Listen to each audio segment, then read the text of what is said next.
Hello guys, इस episode start होने से पहले आप सभी लोगों को मैं कुछ बताना चाहता हूं और वो ये है कि ये सुप्रीम स्वॉर्ड वॉरियर की लास्ट एपिसोड है, क्योंकि ये 1 साल से इस मानवा का नए चैप्टर नहीं आया और मुझे नहीं पता कि वो आएंगे या नहीं। इसीलिए मैं ये उम्मीद करता हूँ कि ये फाइनल एपिसोड आपको पसंद आएगा। और चलो चलते हैं वीडियो में। और सुप्रीम स्वॉर्ड वॉरियर के इस एपिसोड के स्टार्ट में मिस गंग अपने हाथ में वो चॉपस्टिक पकड़ के बोल रहे होते हैं कि बूढ़ा हो, क्या ये चॉपस्टिक तेरी है? अगर तू अब मना करेगा मैं इस चॉपस्टिक को अभी बर्बाद कर डालूंगी। ये सुनने के बाद बूढ़ा तो पहले चौंक जाता है और उसके बाद अपने मार्स स्पीड को ऑर्डर देता है कि उस चॉपस्टिक को अपने तरफ खींच लो। और वो मार्स स्पीड भी ऐसे करने लगता है। इसके वजह से मिस गंग के हाथ में वो चॉपस्टिक छूट जाते हैं और बुढ़ाओ की तरफ बढ़ने लगते हैं। और वो जितना बुढ़ाओ के पास आ रहे होते तो उतनी ही बड़ी होती आ रही होती है चॉपस्टिक। और फाइनली बुढ़ाओ के मार्स स्पीड वो स्टिक को पकड़ लेते हैं। तभी वो प्रिंसेस यू किंग बेहोश हो जाते हैं और नीचे गिरने लगती है। पर तभी मिस गंग उस प्रिंसेस को पकड़ लेते हैं और बोलने लगती है, मुईवान, हमारे प्रिंसेस किसी न किसी वजह से बेहोश हो रही है। ये सुनने के बाद मुईवान बोलता है कि तुझे चिंता करने की कोई भी जरूरत नहीं, क्योंकि अभी वो बेहोश है, पर कुछ देर बाद वो ठीक हो जाए और अपने पुराने प्रिंसेस जैसे बर्ताव करने लगेगी। तभी मुईवान अपने मन में सोचने लगता है कि इस टेक्निक का नाम विच लॉक सोल कर्स है और उस टेक्निक की वजह से तुम दो आत्मा को एक साथ कनेक्ट कर सकते हो। इसके साथ उन दोनों आत्मा को एक दूसरे के साथ बदल भी सकते हो। पर इस टेक्निक को स्टेबलाइज करने के लिए एक मैजिकल वेपन की जरूरत पड़ेगी। तभी मुईवान बुढ़ाओ से कहता है कि बुढ़ाओ तुझे मानना पड़ेगा, क्योंकि तेरा प्लान इतना अच्छा था। तूने पहले प्रिंसेस की सोल को किसी और के बॉडी में डाल दिया और किसी और की सोल को प्रिंसेस की बॉडी में डाल दिया।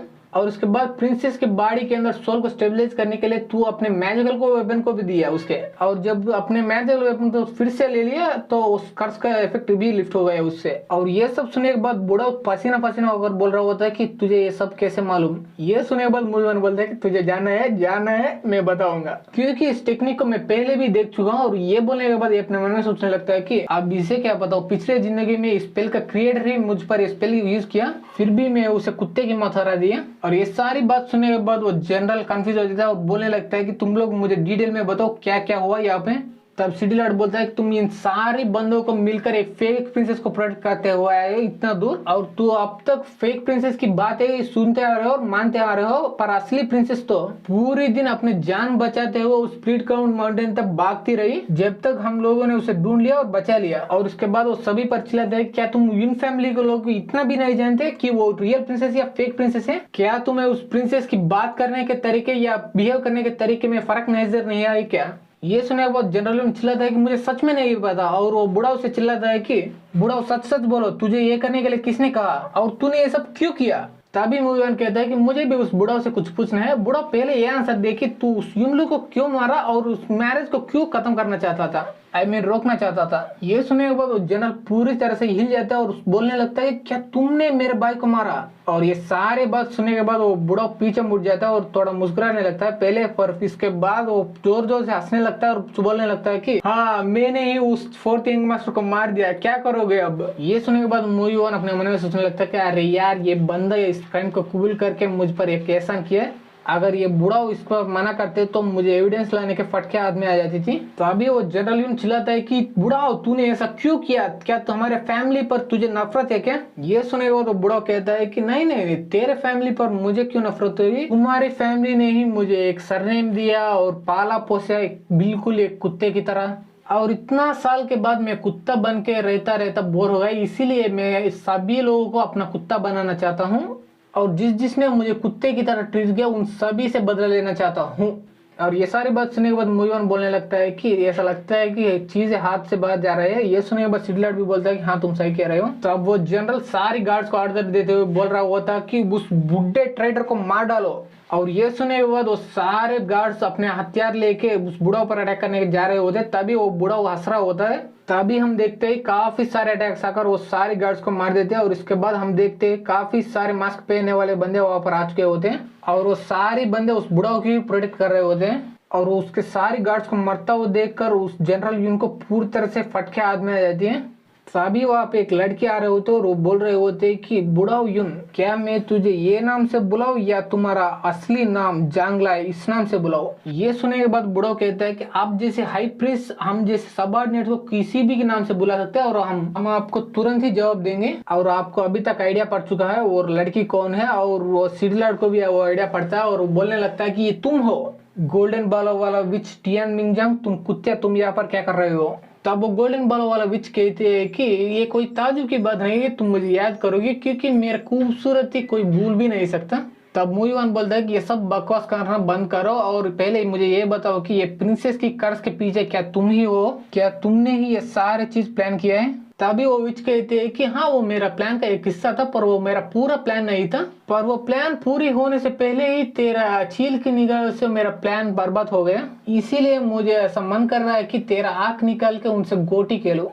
उतने में ही वो जनरली उन सभी के पीछे पहुंच जाता है और चिल्लाने लगता है कि बुड्ढे कुत्ते का ही का मैं तुझे अब बयान से ही मार डालूंगा, ये बोल के उस बुढ़ाओ पर अटैक कर देता है। तभी वो बुढ़ाओ कहता है कि मैं जितना उस फोर्थ यंग मास्टर को नफरत करता हूँ उतना ही तुझे ही मैं नफरत करता हूँ और इसीलिए तू भी उसके जैसा मारो, ये बोल के उस जनरल यून पर एक जोरदार अटैक कर देता है। इसकी वजह से जनरल यून काफी दूर जाकर गिरता है और उसके बाद बुढ़ाओ कहता है कि अब मैं तेरा कुत्ता नहीं हूँ, बल्कि अब मैं ये फाइव प्रीस्ट का फॉलोअर बन चुका हूँ और इसीलिए उसकी बात ही मुझे सब कुछ है।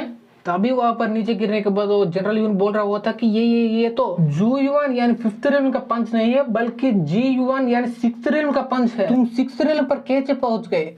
ये सुनने के बाद वो बुढ़ा हंसते हुए बोल रहा होता है, ओहो तो तुझे पता ही चल गया फाइनली। हाँ मैंने सिक्स्थ रेलम पर ब्रेक थ्रू किया, तो इसीलिए मैं चैलेंज करना चाहता हूँ सभी को, किसके पास हिम्मत है वो मेरे साथ फाइट कर सकता है और मर सकता है। ये सुनने के बाद कोई भी बंदा कोई भी म्यू नहीं कहता, पर मूवीवान और मिस गंग दोनों आगे आ जाते हैं उसको फाइट करने के लिए। ये देखने के बाद बुढ़ा कहता है कि मुझे लगता है कि तुम दोनों को अपने औकात के बारे में नहीं पता, और ये बोल के अपने मार्स स्पिरिट को उन पर अटैक करने के लिए भेज देते हैं और वो मार्स स्पिरिट सीधा जाकर उन दोनों पर अटैक कर देते हैं, पर वो दोनों उस अटैक को डॉज कर लेता है। तभी वो मार्स स्पिरिट मिस गंग को छोड़कर मूवीवान पर ही अटैक करने लगता है और मूवीवान भी उस अटैक को डॉज करने लगता है। ये देखने के बाद मिस गंग मूवीवान को हेल्प करने के लिए आगे बढ़ने लगती है, पर तभी वहाँ पे गोल्डन बालों वाला विच आती है और कहते हैं कि छोटे बच्ची तू उस पर ध्यान देना बंद करो और अपने आप पर ध्यान दो क्योंकि तेरा अपने मैं हूँ। और ये सुनने के बाद मिस गंग ठीक है आंटी बोल के उस गोल्डन बालों वाला विच पर अपने मार्स स्पिरिट से अटैक कर देते, पर वो गोल्डन बालों वाला विच उस अटैक को सेंस करने के बाद अपने मार्स स्पिरिट को बाहर ला लेते हैं और उस अटैक को डॉज कर लेते हैं। इसके बाद मिस गंग अपने मन में सोचने लगते हैं कि मुझे नहीं पता कि मूवीवान का असली ताकत कितना है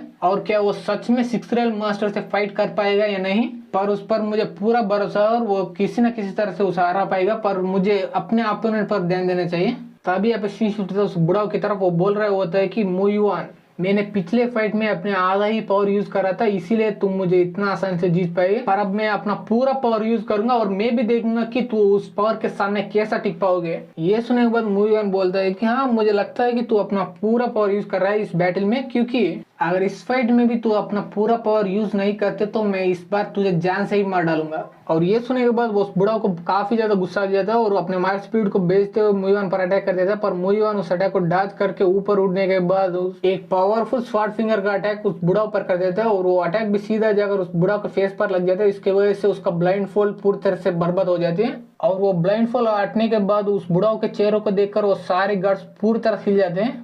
तब वो बुढ़ाओ कहता है कि मुझे नहीं लगा था कि मैं सिक्स्थ लेयर पर पहुंचने के बाद भी तू इतना आसानी से मुझे हरा पाओगे, इसीलिए तुझे मानना ही पड़ेगा, तू इतना यंग है फिर भी तू इतना टैलेंटेड है, और क्या तुझे ये पता है कि मैं भी बचपन से बिल्कुल भी तेरे जैसे ही था। और ये बोल के वो बुढ़ाओ हंस रहा होता है और उसका चेहरा ऐसा दिख रहा होता है और उसका आंखें लाल कर रहे होते हैं। उन आंखों को देखने के बाद वो जनरली चिल्लाता है कि फ्राइट है, मुझे नहीं लगा था कि बुढ़ाओ तू इतना नीचे गिर जाओगे और इविल मार्शल आर्ट्स को प्रैक्टिस करोगे। तभी उस बुढ़ाओ को विच पीक देख लेते और बोलने लगती है, ओह बुढ़ाओ तू इस फॉर्म में कितना हैंडसम लग रहे हो, और मैंने भी इस फ्राइट टेक्निक के बारे में सुना था। इस टेक्निक को प्रैक्टिस करने के लिए तुझे काफी सारे खून की जरूरत पड़ती है और अब मुझे ये भी दिखाई दे रहा है कि तेरा आंख अब डार्क रेड के कलर में बदल चुके हैं। क्या इसका मतलब तूने इस टेक्निक को ऑलमोस्ट मास्टर कर चुका है। ये सुनने के बाद बुढ़ाओ कहता है कि हाँ फाइव प्रीस्ट आपने सही पहचाना, मैं ऑलमोस्ट मास्टर कर चुका हूँ। और क्या आपको एक मजेदार बात बताऊं, और वो बात यह है कि मैं इस टेक्निक को कम्प्लीटली मास्टर करने के बाद एक ही बार यूज कर चुका हूँ और वो भी 2 एनलाइटमेंट रिंग बंदों पर, और उस एक ही अटैक के बाद वो दोनों लोग एक ही साथ मर गए और ये मैं अब दूसरी बार यूज कर रहा हूँ। और गाइस वो एनलाइटमेंट रिल्म और वो सिक्स्थ रिल्म दोनों एक ही हैं। तो अब वो बूढ़ो मूवीवान को देख रहे बोल रहा होता है कि तुझे शुक्र मनाना चाहिए क्योंकि इस टेक्निक को मैं दूसरी बार तुम भर ही यूज कर रहा हूँ। और ये बोलने के बाद वो बूढ़ा मूवीवान पर उस फ्राइट स्किल से अटैक कर देता है पूरी तरह से, पर अगले ही सेकंड में वो बूढ़ा मूवीवान के इनर वर्ल्ड में आ जाता है स्कारलेट रंबल के सामने। तब वो बूढ़ा पूरी तरह से चौंक जाता है और इधर उधर देख के बोल रहा होता है कि मैं कहाँ पर हूँ। तभी उसकी चारों तरफ से एक आवाज आती है कि तुम मेरे ही अंदर हो और तुम मेरे कॉन्शियसनेस के अंदर अपने स्पिरिट फॉर्म में हो। और ये सुने के बाद बुढ़ा चिल्लाता है कि तुम कौन हो, पहले बाहर आकर बात करो मुझसे। ये सुने के बाद स्कारलेट रंबोल के ऊपर एक गोल्डन कलर की फॉर्म खड़े हो जाती है और इसे देखने के बाद बुढ़ा चौंक जाता है और बोलने लगता है क्या क्या क्या तुम मूवी वन हो। तभी मूवी वन उस बुढ़ाओ से कहता है कि क्या बुढ़ाओ तू एनलाइटमेंट रिल्म पर पहुंचने के बाद भी इतना बौक रहे हो, क्या तुझे तेरे बारे में सच बताऊं क्या। मैं भी मानता हूँ एनलाइटमेंट रिल्म पर पहुंच चुका है, पर वो सिर्फ एनर्जी के मामले में है पर कल्टीवेशन के मामले में नहीं। इसीलिए तेरा फाउंडेशन भी अनस्टेबल है क्योंकि तूने ब्रेक थ्रू करने के लिए बाहर की काफी रिस्की चीजों को यूज किया। और ये सारी बातें सुनने के बाद वो बूढ़ा काफी गुस्से से लगता है कि ये सारी बकवास बातें करना बंद करो और मुझे पहले ये बताओ कि तुम अभी तक कैसे जिंदा हो। ये सुनने के बाद मुयुआन कहता है कि क्योंकि इस टेक्निक को मेरे ऊपर काफी सारे बंदे ने यूज किया और काफी बार भी, और वो सारी बंदों में तू ही वीक था, तेरे औकात भी नहीं मेरे सामने ये टेक्निक को यूज करने का। इसके बाद बुढ़ा अपने का आंख पकड़ लेता और जोर से चिल्लाने लगता है मुझे दर्द हो रहा है, मुझे दर्द हो रहा है, मुझे क्या हो रहा है, मुझे क्या हो रहा है, मुझे समझ ही नहीं आ रहा। तब मुयुआन बोलता है कि ये फ्राइटनिंग है, स्किल्स काफी ज्यादा पावरफुल और काफी ज्यादा डेंजरस है और इस टेक्निक को यूज करके तुम अपनी आंखों से किसी भी बंदे को मार सकते हो, पर इसकी एक कंडीशन है और वो ये है कि तुम्हारी एनिमी की कॉन्शियसनेस तुम्हारे कॉन्शियसनेस से काफी ज्यादा वीक होनी चाहिए। अगर तुम्हारे एनिमी का कॉन्शियसनेस का पावर तुझसे ज्यादा होगा तो उस टेक्निक तुम पर ही बैकफायर करेगा और तुम्हें ही मार डालेगा। और सच में ऐसे ही होने लगता है और वो बुढ़ा की आत्मा पूरी तरह से बर्बाद होने लगता है और वो चिल्ला रहा होता है कि नहीं ऐसा नहीं हो सकता, मैं इसके लिए काफी ज्यादा मेहनत कर चुका हूँ और मैं इतना स्ट्रांग बन चुका हूँ और इस टेक्निक को प्रैक्टिस करने के लिए मैं काफी सारे लोगों को जान भी ले चुका हूँ और उनके खून से मैं इस टेक्निक को मास्टर कर चुका हूँ, फिर भी ऐसा कैसा हो सकता है। और ये सब बोलता बोलता वो पूरी तरह से कायम हो जाते हैं वैसे। और ये सारे चीज मुयुआन के इनरमल में हो रहा होता है और बाहर मुयुआन ऐसा आग बंद कर खड़े होता है। पर मुयुआन को ऐसा देखने के बाद मिसगंग मुयुआन हेल्प करने के लिए उसके तरफ बढ़ने लगते हैं। तभी गोल्डन बॉल वाला विच आकर उसे रोक देते हैं और बोलने लगते हैं कि मैंने पहले भी बोला था कि तुम्हारा ओपोनेंट मैं ही हूँ, और ये बोल के मिसगंग पर एक जोरदार अटैक कर देते हैं और इसके वजह से मिसगंग काफी दूर जाकर कहीं पर नीचे गिर जाती है। तब वो गोल्डन बॉल वाला विच मिसगंग की तरफ बढ़ते हुए बोल रहे होते कि ये कितना जालिम दुनिया है, तुम्हारे लवर को इतना बेरहमी से मार दिया। और उसी समय पे वो अपने हाथ में एक आइस क्रिस्टल बना लेते हैं और बोलने लगते हैं कि पर तुझे चिंता करने की कोई भी जरूरत नहीं कि मैं तुझे और तेरे लवर को दोनों को मिला लूंगा, वो भी स्वर्ग में। और ये बोल के वो मिसगंग को अटैक करने के लिए हवा में उछलती है और ये देखने के बाद मिसगंग पूरी तरह से डर जाते हैं और सोचने लगते हैं कि ऐसा लगता है कि यही मेरा अंत है। और इसी के साथ हमारी ये वीडियो यहीं पर खत्म हो जाती है। और गाइस इसके बाद कोई भी नए एपिसोड्स नहीं आएंगे सुप्रीम स्वॉर्ड वॉरियर के, और मैं आप सभी को इस क्लिफ हैंगर पर रोक के नहीं जाना चाहता हूँ, तो इसीलिए मैं अपने खुद के स्टोरी को आपको बताना चाहता हूँ। और मिसगंग ये सब सोच ही रहे होते तभी मुयुआन अपने इनर वर्ल्ड से बाहर आ जाता है और उस गोल्डन बॉल वाला विच से कुछ देर फाइट करने के बाद उसी वही से जान से मार डालता है और उसके बाद मिसगंग आकर उसे हक कर लेते हैं। वहीं पर हमारे हैप्पी एंडिंग हो जाता है। और इसी के साथ हमारी ये वीडियो फाइनली यहाँ पर खत्म हो जाता है। वीडियो अच्छी लगी तो लाइक कर दे, सब्सक्राइब कर दे, शेयर कर दे, and thanks for watching guys, and thanks for support for the supreme sword warrior.